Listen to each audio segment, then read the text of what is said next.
ಒಂದೇ ಕರ್ನಾಟಕ ಎರಡು ವಾಸ್ತವಗಳು. ಬೆಂಗಳೂರು ಅಭಿವೃದ್ಧಿಯತ್ತ ಕನಸಿನಂತೆ ಬೆಳೆಯುತ್ತಿದ್ದರೆ ಉತ್ತರ ಕರ್ನಾಟಕದ ಬಹುಭಾಗಗಳು ಬದುಕಲು ಪರದಾಡುತ್ತಿವೆ. ಹೊಳಗಳು ಒಣಗುತ್ತಿವೆ, ಅವಕಾಶಗಳು ಮಾಯವಾಗುತ್ತಿವೆ. ಈ ಭೇದನಕ್ಕೆ ಕಾರಣವಾದರುವೇನು? ಕೆಲವು ಪ್ರದೇಶಗಳು ಏಳಿಗೆಯನ್ನ ಹೊಂದುತ್ತಿದ್ದರೆ ಇನ್ನು ಕೆಲವು ಪ್ರದೇಶಗಳು ಹಿಂದುಳಿಯಲು ಕಾರಣವಾದರೂ ಏನು?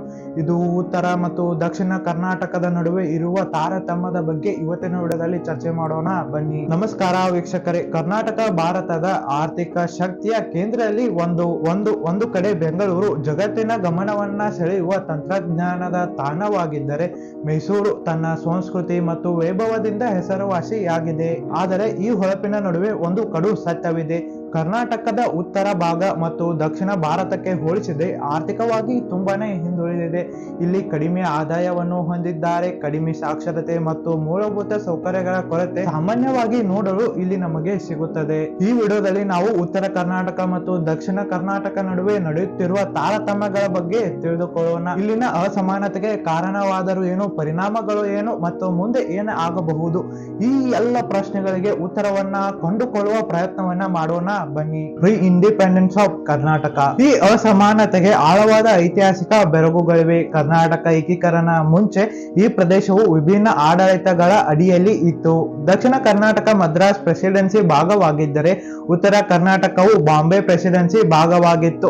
ಇನ್ನು ಮಧ್ಯ ಕರ್ನಾಟಕವು ಮೈಸೂರು ಸಂಸ್ಥಾನದ ಅಡಿಯಲ್ಲಿ ಇತ್ತು. ಮೈಸೂರು ಸಂಸ್ಥಾನ ಇತರೆ ಪ್ರದೇಶಗಳಿಗಿಂತ ಮುಂಚೆನೆಯೇ ಕೈಗಾರಿಕೆಗೆ ಒತ್ತು ನೀಡಿತು. ಸರ್ ಎಂ ವಿಶ್ವೇಶ್ವರಂತಹ ನಾಯಕರು ಶಿಕ್ಷಣ, ನೀರಾವರಿ ಮತ್ತು ಕೈಗಾರಿಕಾ ಅಭಿವೃದ್ಧಿಗೆ ಪ್ರೋತ್ಸಾಹವನ್ನ ನೀಡಿದರು. ಇದು ದಕ್ಷಿಣ ಕರ್ನಾಟಕ ಬೆಳವಣಿಗೆಗೆ ಬಲವಾದ ಅಡಿಪಾಯವನ್ನ ಹಾಕಿತು. ಉತ್ತರ ಕರ್ನಾಟಕ ಹೆಚ್ಚಾಗಿ ಕೃಷಿಯನ್ನೇ ಅವಲಂಬಿಸಿತು ಮತ್ತು ಕೈಗಾರಿಕಾ ಅಭಿವೃದ್ಧಿ ಇಲ್ಲಿ ನಿಧಾನವಾಯಿತು. 1956ರಲ್ಲಿ ಭಾಷಾವಾರು ಪ್ರಾಂತ್ಯಗಳ ಆಧಾರದ ಮೇಲೆ ಕರ್ನಾಟಕ ಏಕೀಕರಣಗೊಂಡಿತು. ಆದರೆ ಈ ಏಕೀಕರಣ ನಂತರವೂ ಹಿಂದಿನ ಆಡಳಿತ ಪ್ರಭಾವಗಳು ಮುಂದುವರಿಯಿತು. ಆರಂಭಿಕ ಯೋಜನೆಗಳು ಹೆಚ್ಚಾಗಿ ಮೈಸೂರು ಭಾಗಗಳನ್ನ ಕೇಂದ್ರೀಕೃತವಾದವು. ರಸ್ತೆ, ನೀರಾವರಿ ಯೋಜನೆಗಳು ಮತ್ತು ಕೈಗಾರಿಕಾ ಪ್ರದೇಶಗಳು ದಕ್ಷಿಣ ಕರ್ನಾಟಕದಲ್ಲಿ ಹೆಚ್ಚು ಅಭಿವೃದ್ಧಿಯನ್ನ ಹೊಂದಿದವು. ಇದರಿಂದ ಉತ್ತರ ಕರ್ನಾಟಕದ ಆರ್ಥಿಕತೆಗೆ ಹಿಂದುಳುವಿಕೆ ಒಂದು ರೀತಿಯಲ್ಲಿ ಕಾರಣವಾಯಿತು. ಇಂದಿಗೂ ಈ ರೀತಿಯ ಐತಿಹಾಸಿಕ ವ್ಯತ್ಯಾಸಗಳು ನಮ್ಮ ರಾಜ್ಯದ ಮೇಲೆ ಪರಿಣಾಮವನ್ನ ಬೀರುತ್ತಿವೆ. Post independence of Karnataka. 1956ರಲ್ಲಿ ಭಾಷಾವಾರ ಪ್ರಾಂತ್ಯಗಳ ಆಧಾರದ ಮೇಲೆ ನಮ್ಮ ಕರ್ನಾಟಕ ರಾಜ್ಯವು ರೂಪುಗೊಂಡಿತು. ಕನ್ನಡ ಮಾತನಾಡುವ ಎಲ್ಲ ಪ್ರದೇಶಗಳನ್ನ ಒಂದುಗೂಡಿಸುವ ಗುರಿಯನ್ನ ಹೊಂದಲಾಗಿತ್ತು. ಈ ಏಕೀಕರಣವು ಉತ್ತರ ಕರ್ನಾಟಕ ಮತ್ತು ದಕ್ಷಿಣ ಕರ್ನಾಟಕದ ನಡುವಿನ ಆರ್ಥಿಕ ಅಂತರವನ್ನ ಕಡಿಮೆ ಮಾಡಲಿಲ್ಲ. ಸ್ವತಂತ್ರದ ನಂತರ ಮೊದಲು ಕೆಲವು ದಶಕಗಳಲ್ಲಿ ಅಭಿವೃದ್ಧಿಯು ಹೆಚ್ಚಾಗಿ ಮೈಸೂರು ಭಾಗಗಳಲ್ಲಿ ಕೇಂದ್ರೀಕೃತವಾಗಿತ್ತು. ರಸ್ತೆಗಳು, ನೀರಾವರಿ ಯೋಜನೆಗಳು, ಕೈಗಾರಿಕೆಗಳು ಮತ್ತು ಶೈಕ್ಷಣಿಕ ಸಂಸ್ಥೆಗಳು ದಕ್ಷಿಣ ಕರ್ನಾಟಕದಲ್ಲೇ ಹೆಚ್ಚಾಗಿ ಬೆಳೆದವು. ಇದಕ್ಕೆ ಹಲವಾರು ಕಾರಣಗಳಿವೆ. ಮೊದಲನೆಯದಾಗಿ, ಮೈಸೂರು ಸಂಸ್ಥಾನವು ಮೊದಲಿನಿಂದಲೇ ಒಂದು ಬಲವಾದ ಆರ್ಥಿಕ ತಳಹದಿಯನ್ನ ಹೊಂದಿದೆ. ಎರಡನೇದಾಗಿ, ರಾಜಕೀಯ ನಾಯಕತ್ವವು ದಕ್ಷಿಣ ಕರ್ನಾಟಕದ ಅಭಿವೃದ್ಧಿಗೆ ಹೆಚ್ಚು ಒತ್ತನ್ನ ನೀಡಿತು. ಈ ಕಾರಣಗಳಿಂದಾಗಿ ಉತ್ತರ ಕರ್ನಾಟಕ ಅಭಿವೃದ್ಧಿಯಲ್ಲಿ ಹಿಂದುಳಿಯಿತಂತಾನೆ ಹೇಳಬಹುದು. ಬರಗಾಲ, ಮೂಲಭೂತ ಸೌಕರ್ಯಗಳ ಕೊರತೆ ಮತ್ತು ಕೈಗಾರಿಕೆ ಅಭಾವವು ಉತ್ತರ ಕರ್ನಾಟಕದ ಆರ್ಥಿಕ ಬೆಳವಣಿಗೆಗೆ ಅಡ್ಡಿಯಾಯಿತು. ಹೀಗಾಗಿ ಕರ್ನಾಟಕವು ಒಂದಾದ ಮೇಲೆಯೂ ಆರ್ಥಿಕ ಅಂತರವು ಮುಂದುವರಿತಾನೆ ಹೋಯಿತು. ದಕ್ಷಿಣ ಕರ್ನಾಟಕದಲ್ಲಿ ಮೂಲ ಸೌಕರ್ಯ ಅಭಿವೃದ್ಧಿ ಮತ್ತು ಆರ್ಥಿಕ ಅಂತರ ಅದರೊಳಗಡೆ ಒಂದೊಂದು ಬರುತ್ತದೆ. ಬೆಂಗಳೂರು ಐಟಿ ಹಬ್ ಆಗಿರುವುದು. ಬೆಂಗಳೂರು ನಗರ ಆರ್ಥಿಕ ಬೆಳವಣಿಗೆ, ಮಾಹಿತಿ ತಂತ್ರಜ್ಞಾನ, ಐಟಿ ಕ್ಷೇತ್ರವು ಪ್ರಮುಖ ಪಾತ್ರವನ್ನ ವಹಿಸಿದೆ. 1980ರ ದಶಕದಲ್ಲಿ ಬೆಂಗಳೂರನ್ನು ಭಾರತದ ಸಿಲಿಕಾನ್ ವ್ಯಾಲಿ ಎಂದು ಕರೆಯಲು ಪ್ರಾರಂಭಿಸಿದರು. ಇದಕ್ಕೆ ಹಲವು ಕಾರಣಗಳಿವೆ. 1976ರಲ್ಲಿ ಇನ್ಫೋಸಿಸ್, 1981ರಲ್ಲಿ ವಿಪ್ರೋ, ನಂತರ TCL ಮತ್ತು IBM ನಂತಹ ಮುಂತಾದ ಐಟಿ ಕಂಪನಿಗಳು ಬೆಂಗಳೂರಲ್ಲಿ ತಮ್ಮ ಕೇಂದ್ರವನ್ನ ಸ್ಥಾಪಿಸಿದವು. 1990ರ ದಶಕದಲ್ಲಿ ಉದಾರೀಕರಣ ನೀತಿಗಳು ಜಾರಿಗೆ ಬಂದ ನಂತರ ಬೆಂಗಳೂರು ಐಟಿ ಉದ್ಯಮಗಳು ವೇಗವಾಗಿ ಬೆಳೆಯಲು ಪ್ರಾರಂಭಿಸಿದವು. ಎಲೆಕ್ಟ್ರಾನಿಕ್ ಸಿಟಿ ಮತ್ತು ವೈಟ್ ಫೀಲ್ಡ್ ಪ್ರದೇಶಗಳು ದೊಡ್ಡ ಐಟಿ ಉದ್ಯಮಗಳ ಕೇಂದ್ರಗಳಾಗಿ ರೂಪುಗೊಂಡವು. ರಾಜ್ಯ ಸರ್ಕಾರವು ಕೇಂದ್ರ ಸರ್ಕಾರದ ಟೆಕ್ನೋ ಪಾರ್ಕ್ ಮತ್ತು ಸ್ಟಾರ್ಟ್ಅಪ್ ನೀತಿಗಳನ್ನ ಅನುಸರಿಸಿ ಬೆಂಗಳೂರನ್ನ ತಂತ್ರಜ್ಞಾನ ಹಬ್ ಆಗಿ ಬೆಳೆಸಲು ಮುಂದಾಯಿತು. ಸ್ಟಾರ್ಟ್ಅಪ್ ಪರಿಕ್ರಮೆಯಿಂದ ಫ್ಲಿಪ್ಕಾರ್ಟ್, ಬೈಜೂಸ್, ಜೊಮ್ಯಾಟೊ, ಸ್ವಿಗ್ಗಿ ಮುಂತಾದ ದೊಡ್ಡ ಕಂಪನಿಗಳು ಬೆಳೆದವು. ಈ ಬೆಳವಣಿಗೆಯಿಂದ ಉದ್ಯೋಗಾವಕಾಶಗಳು ಹೆಚ್ಚಾದವು. ದೇಶ ವಿದೇಶಗಳಿಂದ ಉನ್ನತ ತರಬೇತಿಯನ್ನ ಪಡೆದಿರುವ ವೃತ್ತಿಪರರು ಬೆಂಗಳೂರು ಅತ್ತ ವಲಸೆ ಬಂದರು. ಇದರಿಂದ ಆರ್ಥಿಕತೆ ಚುರುಕುಗೊಂಡು ದಕ್ಷಿಣ ಕರ್ನಾಟಕ ಇತರೆ ನಗರಗಳ ಸ್ಥಳಗಳಿಗೂ ಇದರ ಅಭಾವ ಬಿದ್ದಿತ್ತು. ಉತ್ತಮ ರಸ್ತೆ, ರೈಲು ಮತ್ತು ವಿಮಾನ ನಿಲ್ದಾಣ ಸಂಪರ್ಕ. ಮುಖ್ಯ ಸೌಕರ್ಯವು ಒಂದು ಪ್ರದೇಶದ ಆರ್ಥಿಕ ಅಭಿವೃದ್ಧಿಯಲ್ಲಿ ಅತ್ಯಂತ ಮುಖ್ಯ ಪಾತ್ರವನ್ನ ವಹಿಸುತ್ತದೆ. ದಕ್ಷಿಣ ಕರ್ನಾಟಕದಲ್ಲಿ ಇದಕ್ಕೆ ಸಾಕಷ್ಟು ಮಹತ್ವಗಳನ್ನ ನೀಡಲಾಗಿದೆ. ರಸ್ತೆ ಸಂಪರ್ಕ. ಬೆಂಗಳೂರು, ಮೈಸೂರು, ತುಮಕೂರು ಮತ್ತು ಕೊಡಗು ಮುಂತಾದ ನಗರಗಳನ್ನ ಅತ್ಯಾಧುನಿಕ ಹೆದ್ದಾರಿಗಳು ಮತ್ತು ಎತ್ತರನೆಯ ರಸ್ತೆಗಳನ್ನ ಸಂಪರ್ಕಿಸುತ್ತವೆ. Bengaluru Mysuru expressway, Bengaluru Chennai expressway ಮುಂತಾದ ಅತ್ಯಾಧುನಿಕ ಹೈವೇ ಯೋಜನೆಗಳು ಸಂಚಾರ ಸುಗಮಗೊಳಿಸಿ ವಾಣಿಜ್ಯ ಬೆಳವಣಿಗೆಗಳನ್ನ ಉತ್ತೇಜಿಸುತ್ತವೆ. ನೈಸ್ ರಸ್ತೆ ಉದ್ಯಮ, ಹೌಸಿಂಗ್ ಮತ್ತು ಸಂಚಾರಿ ವ್ಯವಸ್ಥೆಗಳನ್ನ ಸುಧಾರಿಸುವಲ್ಲಿ ಪ್ರಮುಖ ಪಾತ್ರವನ್ನ ವಹಿಸುತ್ತಿದೆ. ರೈಲು ಸಂಪರ್ಕ. ಬೆಂಗಳೂರು ನಗರವು ಭಾರತದ ಪ್ರಮುಖ ರೈಲು ಹಬ್ ಆಗಿದ್ದು, ಇದು ಉತ್ತರ ಮತ್ತು ದಕ್ಷಿಣ ಕರ್ನಾಟಕಗಳ ನಡುವೆ ವೇಗವಾಗಿ ಸರಕು ಮತ್ತು ಪ್ರಯಾಣಿಕರ ಸಾರಿಗೆಯನ್ನ ನಿರ್ವಹಿಸುತ್ತದೆ. ನಂದಿ ಬೆಟ್ಟ, ಮೈಸೂರು, ಚಿಕ್ಕಮಗಳೂರು ಮುಂತಾದ ಪ್ರವಾಸಿ ಸ್ಥಳಗಳಿಗೆ ಸಿದ್ದೇಶ್ವರ ರೈಲು ಸೇವೆಗಳು ಪ್ರವಾಸೋದ್ಯಮ ಮತ್ತು ಆರ್ಥಿಕತೆಯನ್ನ ಬೆಳೆಸುತ್ತಿವೆ. ಬೆಂಗಳೂರು ನಮ್ಮ ಮೆಟ್ರೋ BMRCL ಯೋಜನೆಯು ಪ್ರಮುಖ ಮೆಟ್ರೋ ರೈಲು ಸೇವೆಗಳನ್ನ ನಿರ್ವಹಿಸುತ್ತದೆ. ಇದು ನಗರ ಸಂಚಾರ ಸಮಸ್ಯೆಯನ್ನ ಪರಿಹರಿಸಲು ಸಹಾಯ ಮಾಡುತ್ತದೆ. ವಿಮಾನ ನಿಲ್ದಾಣ ಸಂಪರ್ಕ. ಕೆಂಪೇಗೌಡ ಅಂತಾರಾಷ್ಟ್ರೀಯ ವಿಮಾನ ನಿಲ್ದಾಣ BIAL ಭಾರತದ ಅತ್ಯಂತ ನವೀಕರಿಸಲಾದ ಮತ್ತು ಅತ್ಯಾಧುನಿಕ ವಿಮಾನ ನಿಲ್ದಾಣಗಳಲ್ಲಿ ಒಂದಾಗಿದೆ. ಇದು ಭಾರತದ ದಕ್ಷಿಣ ಭಾಗಗಳಲ್ಲಿ ಪ್ರಮುಖ ವಾಣಿಜ್ಯ ವಿಮಾನ ಸಂಚಾರ ಕೇಂದ್ರವಾಗಿದೆ ಮತ್ತು ವಿಶ್ವದ ಅನೇಕ ನಗರಗಳಿಗೆ ನೇರ ಹಾರಾಟವನ್ನ ಒದಗಿಸುತ್ತದೆ. ಈ ಉತ್ತಮ ಸಂಪರ್ಕ ವ್ಯವಸ್ಥೆಯಿಂದ ಬೆಂಗಳೂರು ಮಾತ್ರವಲ್ಲ, ದಕ್ಷಿಣ ಕರ್ನಾಟಕದ ಇತರೆ ಭಾಗಗಳಿಗೂ ವ್ಯಾಪಾರ, ಉದ್ಯಮ ಮತ್ತು ಪ್ರವಾಸೋದ್ಯಮದ ಕ್ಷೇತ್ರದಲ್ಲಿ ಬೆಳೆಯಲು ಸಹಾಯವಾಗುತ್ತಿದೆ. ನಗರ ಯೋಜನೆ ಮತ್ತು ಹೂಡಿಕೆ. ನಾವು ಬೆಂಗಳೂರು ಹಾಗೂ ಇತರೆ ಪ್ರಮುಖ ನಗರಗಳ ಅಭಿವೃದ್ಧಿ ಬಗ್ಗೆ ಚರ್ಚಿಸಿದಾಗ ನಗರದ ಯೋಜನೆ ಮತ್ತು ಹೂಡಿಕೆ ಪ್ರಮುಖ ಅಂಶವಾಗಿದೆ. ರಾಜ್ಯ ಸರ್ಕಾರ ಹಾಗೂ ಸ್ಥಳೀಯ ಆಡಳಿತಗಳು ಬೆಂಗಳೂರನ್ನ ವಿಶ್ವ ಮಟ್ಟದ ನಗರವನ್ನಾಗಿ ರೂಪಿಸುವ ಗುರಿಯೊಂದಿಗೆ ಹಲವಾರು ಯೋಜನೆಗಳನ್ನ ಹಮ್ಮಿಕೊಂಡಿವೆ. ಮಹತ್ವದ ಹೂಡಿಕೆ ಯೋಜನೆಗಳು. IT ಪಾರ್ಕ್ಗಳು. ಇನ್ಫೋಸಿಸ್, ವಿಪ್ರೋ, TCS ಮತ್ತು ಅನೇಕ ಸ್ಟಾರ್ಟ್ಅಪ್ ಕಚೇರಿಗಳು ಕಾರ್ಯನಿರ್ವಹಿಸುತ್ತಿರುವ ಎಲೆಕ್ಟ್ರಾನಿಕ್ ಸಿಟಿ ಮತ್ತು ವೈಟ್ಫೀಲ್ಡ್ ಮತ್ತು ಎಕ್ಸೋ ಹಬ್ ಮುಂತಾದ ಸ್ಥಳಗಳು ತಂತ್ರಜ್ಞಾನ ಕೇಂದ್ರಗಳಾಗಿ ಬೆಳೆಯಲು ಪ್ರಾರಂಭಿಸಿವೆ. ಶಿಕ್ಷಣ ಮತ್ತು ಆರೋಗ್ಯ ಮೂಲಸೌಕರ್ಯ. ಭಾರತೀಯ ವಿಜ್ಞಾನ ಸಂಸ್ಥೆ IISc, Indian institute of management Bengaluru IIMB ಮತ್ತು ಹಲವಾರು ಸೂಪರ್ ಸ್ಪೆಷಲಿಸ್ಟ್ ಆಸ್ಪತ್ರೆಗಳು ನಗರದಲ್ಲಿ ಇದ್ದಾವೆ. ಸ್ಮಾರ್ಟ್ ಸಿಟಿ ಯೋಜನೆ. ಕೇಂದ್ರ ಸರ್ಕಾರದ ಸ್ಮಾರ್ಟ್ ಸಿಟಿ ಯೋಜನೆಯಡಿ ಬೆಂಗಳೂರು ಮತ್ತು ಮೈಸೂರು ನಗರನ್ನ ಅತ್ಯಾಧುನಿಕ ಮೂಲ ಸೌಕರ್ಯಗಳುಳ್ಳ ನಗರಗಳನ್ನಾಗಿ ಅಭಿವೃದ್ಧಿ ಪಡಿಸಲಾಗುತ್ತಿದೆ. ಆರ್ಥಿಕ ಬೆಳವಣಿಗೆ ಕೇಂದ್ರಗಳು. IT ಪಾರ್ಕ್, ಹೊಸ ಮೆಟ್ರೋ ಲೈನ್ಗಳು, BGL ಹೆಬ್ಬಾಳ ಪ್ರಾಜೆಕ್ಟ್, ಮಾಲ್ಗಳು, ಹೌಸಿಂಗ್ ಪ್ರಾಜೆಕ್ಟ್ಗಳು ಮುಂತಾದ ಭದ್ರ ಹೂಡಿಕೆ ಯೋಜನೆಗಳಿಗೆ ಮಾರ್ಗ ಮಾಡುತ್ತದೆ. ಇಷ್ಟೋತನ ನಾವು ದಕ್ಷಿಣ ಕರ್ನಾಟಕ ಏಕೆ ಅಭಿವೃದ್ಧಿ ಆಯಿತು ಎಂಬುದರ ಬಗ್ಗೆ ತಿಳಿದುಕೊಂಡಿವಿ. ಇವಾಗ ಉತ್ತರ ಕರ್ನಾಟಕದ ಬಗ್ಗೆ ತಿಳಿದುಕೊಳ್ಳೋಣ. ರಸ್ತೆಗಳ ಕೊರತೆ ಅಭಿವೃದ್ಧಿಗೆ ಅಡ್ಡಿ. ಉತ್ತರ ಕರ್ನಾಟಕದ ಬಹುತೇಕ ಹಳ್ಳಿಗಳಲ್ಲಿ ಇಂದಿಗೂ ಉತ್ತಮ ರಸ್ತೆಗಳ ಸಂಪರ್ಕವನ್ನ ಹೊಂದಿಲ್ಲ.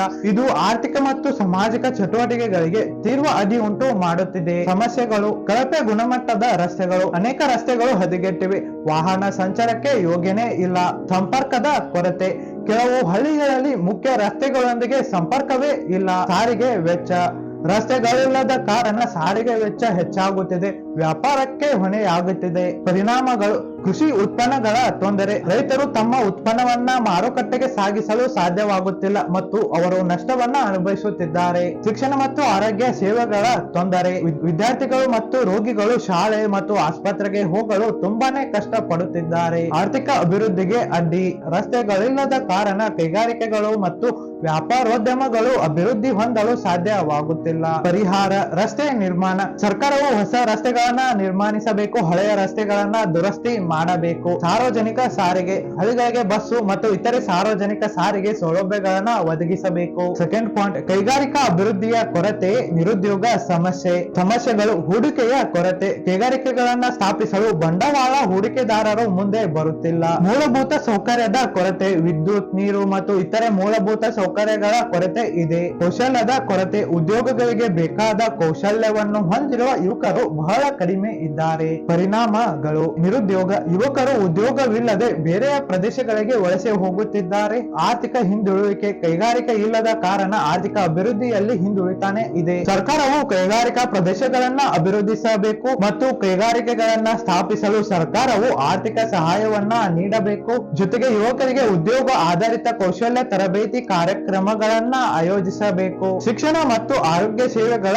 ಕೊರತೆ ಮಾನವನ ಅಭಿವೃದ್ಧಿಗೆ ಅಡ್ಡಿ. ಉತ್ತರ ಕರ್ನಾಟಕದಲ್ಲಿ ಗುಣಮಟ್ಟದ ಶಿಕ್ಷಣ ಮತ್ತು ಆರೋಗ್ಯ ಸೇವೆಗಳು ಲಭ್ಯವಿಲ್ಲವಿರುವುದು ಮಾನವನ ಅಭಿವೃದ್ಧಿಗೆ ದೊಡ್ಡ ಅಡಚಣೆಯಾಗಿದೆ. ನಿಮಗೆ ಉದಾಹರಣೆ ಹೇಳ್ಬೇಕಂದ್ರೆ, ನಾವು ಯಾರಾದರೂ ಪೇರೆಂಟ್ಸ್ ಅಥವಾ ನಮ್ಮ ಫ್ರೆಂಡ್ಸ್ ಅನ್ನ ಕೇಳಿದರೆ ನೀನು ಎಲ್ಲೂ ಓದ್ತಾ ಇದೆಯಾ, ಏನು ಶಿಕ್ಷಣ ಪಡಿತಾ ಇದೆಯಾ ಅಂತ ಕೇಳಿದರೆ ಅವರು ಡೈರೆಕ್ಟ್ ಉತ್ತರ ಕೊಡ್ತಾರೆ, ನಾನು ಬೆಂಗಳೂರಲ್ಲಿ ಇಂಜಿನಿಯರಿಂಗ್ ಓದ್ತಾ ಇದ್ದೀನಿ, ನಾನು ಬೆಂಗಳೂರಲ್ಲಿ ಡಾಕ್ಟರ್ ಅನ್ನ ಓದ್ತಿದ್ದೀನಿ. ಏಕಂದ್ರ ಅಲ್ಲಿ ಕಂಪೇರ್ ಮಾಡಿದ್ರೆ ಇಲ್ಲಿ ಶಿಕ್ಷಣ ಗುಣಮಟ್ಟ ತುಂಬಾನೇ ಕಡಿಮೆ ಇದೆ, ಅಲ್ಲಿ ತುಂಬಾ ಜಾಸ್ತಿ ಇದೆ. ಅದೇ ರೀತಿಯಲ್ಲಿ ಉದ್ಯೋಗನೂ ಕೂಡ ಇಲ್ಲಿಯ ಜನರು ಹೆಚ್ಚಾಗಿ ಅಲ್ಲಿ ಹೋಗಿ ಉದ್ಯೋಗವನ್ನ ಮಾಡೋದು ನಾವು ಕಾಮನ್ ಆಗಿ ನೋಡಿರಬಹುದು. ಸಮಸ್ಯೆ ಶಾಲೆಗಳ ಕೊರತೆ. ಗ್ರಾಮೀಣ ಪ್ರದೇಶಗಳಲ್ಲಿ ಸಾಕಷ್ಟು ಶಾಲೆಗಳೇ ಇಲ್ಲ. ಅರ್ಹ ಶಿಕ್ಷಕರ ಕೊರತೆಯಿಂದಾಗಿ ಶಿಕ್ಷಣ ಗುಣಮಟ್ಟ ಕುಸಿತಾ ಇದೆ ಮತ್ತು ಗ್ರಾಮೀಣ ಪ್ರದೇಶಗಳಲ್ಲಿ ಸಾಕಷ್ಟು ಆಸ್ಪತ್ರೆ ಮತ್ತು ವೈದ್ಯಕೀಯ ಸೌಲಭ್ಯವೇ ಇಲ್ಲ. ವೈದ್ಯರು ಮತ್ತು ನರ್ಸರು ಗ್ರಾಮೀಣ ಪ್ರದೇಶಗಳಲ್ಲಿ ಸೇವೆ ಸಲ್ಲಿಸಲು ಹಿಂಜರಿಯುತ್ತಿದ್ದಾರೆ. ಇದಕ್ಕೆ ಪರಿಣಾಮ ಏನಪ್ಪಾ ಅಂತ ಕೇಳಿದರೆ, ಶಾಲೆಗಳನ್ನ ನಿರ್ಮಿಸಬೇಕು, ಶಿಕ್ಷಕರನ್ನ ನೇಮಕಾತಿ ಮಾಡಬೇಕು, ಆಸ್ಪತ್ರೆಗಳನ್ನ ಸ್ಥಾಪನೆ ಮಾಡಬೇಕು, ಹಾಗೆಯೇ ವೈದ್ಯರನ್ನ ನೇಮಕಾತಿ ಮಾಡಬೇಕು. Agriculture versus industry. ಮೊದಲು ದಕ್ಷಿಣ ಕರ್ನಾಟಕ ಬಗ್ಗೆ ತಿಳಿದುಕೊಳ್ಳೋಣ. ಹೆಚ್ಚು ಮಳೆ ಮತ್ತು ಉತ್ತಮ ನೀರಾವರಿ. ದಕ್ಷಿಣ ಕರ್ನಾಟಕವು ಭೌಗೋಳಿಕವಾಗಿ ಪಶ್ಚಿಮ ಘಟ್ಟಗಳ ಸಮೀಪದಲ್ಲಿದೆ. ಇದು ಈ ಪ್ರದೇಶಕ್ಕೆ ಹೆಚ್ಚು ಮಳೆ ಪಡೆಯಲು ಸಹಾಯ ಮಾಡುತ್ತದೆ. ಮಲೆನಾಡು ಪ್ರದೇಶಗಳು ವಾರ್ಷಿಕವಾಗಿ 1,000-3,500 mm ಮಳೆ ಪಡೆಯುತ್ತಿವೆ. ಇದು ಕೃಷಿಗೆ ಅನುಕೂಲಕರವಾದ ಪರಿಸರವನ್ನ ಒದಗಿಸುತ್ತದೆ. ಈ ಪ್ರದೇಶದಲ್ಲಿ ಕಾವೇರಿ, ಕಂಬನಿ, ಹೇಮಾವತಿ ಮತ್ತು ಶರಾವತಿ ನದಿಗಳು ಹರಿಯುತ್ತವೆ. ಇದು ನೀರಾವರಿಗೆ ಸಹಾಯವನ್ನ ಮಾಡುತ್ತದೆ. ಈ ನದಿಗಳ ಮೇಲೆ ನಿರ್ಮಿಸಲಾದ ಅಣೆಕಟ್ಟು ಮತ್ತು ನೀರಾವರಿ ಯೋಜನೆಗಳು, ಉದಾಹರಣೆಗೆ ಕೃಷ್ಣರಾಜಸಾಗರ ಅಣೆಕಟ್ಟು, ಇದು ಕೃಷಿ ಉತ್ಪಾದನೆಯನ್ನ ಹೆಚ್ಚಿಸುತ್ತಿವೆ. ಇದರ ಪರಿಣಾಮವಾಗಿ ದಕ್ಷಿಣ ಕರ್ನಾಟಕದಲ್ಲಿ ಭತ್ತ, ಕಾಫಿ, ತೆಂಗು ಮತ್ತು ಕಬ್ಬು ಸೇರಿದಂತೆ ವಿವಿಧ ಬೆಳೆಗಳನ್ನ ಸಾಕಷ್ಟು ಪ್ರಮಾಣದಲ್ಲಿ ಬೆಳೆಯಲಾಗುತ್ತದೆ. ಇನ್ನು ಉತ್ತರ ಕರ್ನಾಟಕ ಎತ್ತ ನೋಡಿದಾಗ ಬರಪೀಡಿತ ಪ್ರದೇಶ ಮತ್ತು ಕೃಷಿಯ ಅವಲಂಬನೆ. ಉತ್ತರ ಕರ್ನಾಟಕವು ಸಾಮಾನ್ಯವಾಗಿ ಕಡಿಮೆ ಮಳೆ ಮತ್ತು ಬರಪೀಡಿತ ಪ್ರದೇಶಗಳನ್ನ ಹೊಂದಿವೆ. ಇಲ್ಲಿ ವಾರ್ಷಿಕ ಮಳೆಯು ಕೇವಲ 500-700 mm ಮಾತ್ರ ಇರುತ್ತದೆ. ಇದು ಕೃಷಿಗೆ ಸವಾಲನ್ನ ಒಡ್ಡುತ್ತದೆ. ಕೃಷ್ಣಾ ಮತ್ತು ಭೀಮಾ ನದಿಗಳು ಈ ಪ್ರದೇಶದ ಪ್ರಮುಖ ಜಲ ಸಂಪನ್ಮೂಲಗಳಾಗಿವೆ, ಆದರೆ ನೀರಾವರಿ ಸೌಲಭ್ಯಗಳು ಸಾಕಷ್ಟು ಅಭಿವೃದ್ಧಿಯನ್ನ ಹೊಂದಿಲ್ಲ. ಇದರ ಪರಿಣಾಮವಾಗಿ ರೈತರು ಮಳೆಗಾಲದ ಬೆಳೆಗಳಾದ ಜೋಳ, ಸಜ್ಜಿ ಮತ್ತು ತೊಗರಿ ಬೆಳೆಗಳನ್ನ ಅವಲಂಬಿಸಿದ್ದಾರೆ. ನೀರಿನ ಕೊರತೆ ಮತ್ತು ಅನಿಶ್ಚಿತ ಮಳೆಯ ಮಾದರಿಗಳು ಕೃಷಿ ಉತ್ಪಾದನೆಗಳನ್ನ ಪ್ರಭಾವಿಸುತ್ತವೆ. ಇದು ರೈತರ ಆರ್ಥಿಕ ಸ್ಥಿತಿಗಳನ್ನ ಹದಗೆಡಿಸುತ್ತದೆ. ಕರ್ನಾಟಕವು ಒಂದೇ ರಾಜ್ಯವಾಗಿದೆ, ಆದರೆ ಎರಡು ವಿಭಿನ್ನ ಪ್ರಪಂಚಗಳನ್ನ ಹೊಂದಿದೆ. ದಕ್ಷಿಣ ಕರ್ನಾಟಕದ ಪ್ರಗತಿ ಮತ್ತು ಉತ್ತರ ಕರ್ನಾಟಕದ ಹಿಂದುಳಿದ ಪ್ರದೇಶಗಳ ನಡುವಿನ ಅಂತರವು ನಮ್ಮನ್ನ ಚಿಂತಿಸುವಂತೆ ಮಾಡುತ್ತದೆ. ದಕ್ಷಿಣದ ತಂತ್ರಜ್ಞಾನ ಮತ್ತು ಸಂಸ್ಕೃತಿ ಏಳಿಗೆ ಮತ್ತು ಉತ್ತರ ಕರ್ನಾಟಕದ ಕೃಷಿ ಸಂಕಷ್ಟ ಮತ್ತು ಉದ್ಯೋಗಾವಕಾಶಗಳ ಕೊರತೆ ನಡುವಿನ ಈ ವ್ಯತ್ಯಾಸವು ನಮ್ಮ ರಾಜ್ಯದ ಏಕತೆಗೆ ಒಂದು ಸವಾಲಾಗಿದೆ. ಕರ್ನಾಟಕವು ಒಂದು ರಾಜ್ಯ, ಆದರೆ ಎರಡು ವಿಭಿನ್ನ ಪ್ರಪಂಚ. ನಾವು ಈ ಪ್ರಪಂಚವನ್ನ ದಾಟಬಲ್ಲವೇ? ಈ ಪ್ರಶ್ನೆ ನಮ್ಮೆಲ್ಲರ ಮನಸ್ಸಿನಲ್ಲಿ ಉಳಿಯಬೇಕು. ರಾಜ್ಯದ ಎರಡು ಭಾಗಗಳ ಸಾಮಾನ್ಯ ಅಭಿವೃದ್ಧಿ ಮತ್ತು ಸಾಮರಸ್ಯ ಸಾಧಿಸಲು ನಾವೆಲ್ಲರೂ ಒಟ್ಟಾಗಿ ಕೆಲಸ ಮಾಡಲೇಬೇಕು. ಪ್ರತಿಯೊಬ್ಬ ನಾಗರಿಕನು ತನ್ನ ಪಾತ್ರವನ್ನ ನಿರ್ವಹಿಸಿದಾಗ ಮಾತ್ರ ಕರ್ನಾಟಕವು ನಿಜವಾದ ಅರ್ಥದಲ್ಲಿ ಏಕೀಕರಣ ಮತ್ತು ಸಮೃದ್ಧಿಯನ್ನ ಸಾಧಿಸಬಲ್ಲದು. ಇದು ಕೇವಲ ಸರ್ಕಾರದ ಕರ್ತವ್ಯ ಅಲ್ಲ, ಇದು ನಮ್ಮೆಲ್ಲರ ಸಾಮೂಹಿಕ ಜವಾಬ್ದಾರಿ ಕೂಡ ಆಗಿದೆ. ಈ ಅಂತರವನ್ನ ದಾಟುವುದು ಸುಲಭವಲ್ಲ, ಆದರೆ ಸಾಧ್ಯವೇನೋ ಇಲ್ಲ. ನಾವು ನಮ್ಮ ಸಂಕಲ್ಪ ಮತ್ತು ಸರ್ಕಾರದಿಂದ ಈ ಗೆಲುವನ್ನ ಸಾಧಿಸಬೇಕು. ಕರ್ನಾಟಕವು ಒಂದೇ ರಾಜ್ಯವಾಗಿ ಉಳಿಯಲು ಮತ್ತು ಪ್ರಗತಿ ಸಾಧಿಸಲು ನಾವು ಈ ಎರಡು ಪ್ರಪಂಚವನ್ನ ಒಂದುಗೂಡಿಸುವ ಪ್ರಯತ್ನವನ್ನ ಮಾಡಬೇಕು. ಇದು ನಮ್ಮ ರಾಜ್ಯದ ಭವಿಷ್ಯಕ್ಕಾಗಿ ನಾವು ಮಾಡಬೇಕಾದ ಒಂದು ಭರವಸೆಯಾಗಿದೆ. ನಾನು ಈ ವಿಡಿಯೋದಲ್ಲಿ ದಕ್ಷಿಣ ಕರ್ನಾಟಕ ಮತ್ತು ಉತ್ತರ ಕರ್ನಾಟಕ ಬೇರೆ ಬೇರೆ ಅಂತಾನೆ ಹೇಳಕ್ ಇಷ್ಟಪಡಲ್ಲ, ಏಕೆಂದರೆ ಕರ್ನಾಟಕವು ಒಂದೇ. ಅದರೊಳಗಡೆ ಉತ್ತರ ಮತ್ತು ದಕ್ಷಿಣ ಕರ್ನಾಟಕವು ಕೂಡ ಕರ್ನಾಟಕದ ಭಾಗನೇ ತಾನೆ. ಇಷ್ಟೇ ಹೇಳಕ್ ಇಷ್ಟಪಡ್ತೀನಿ.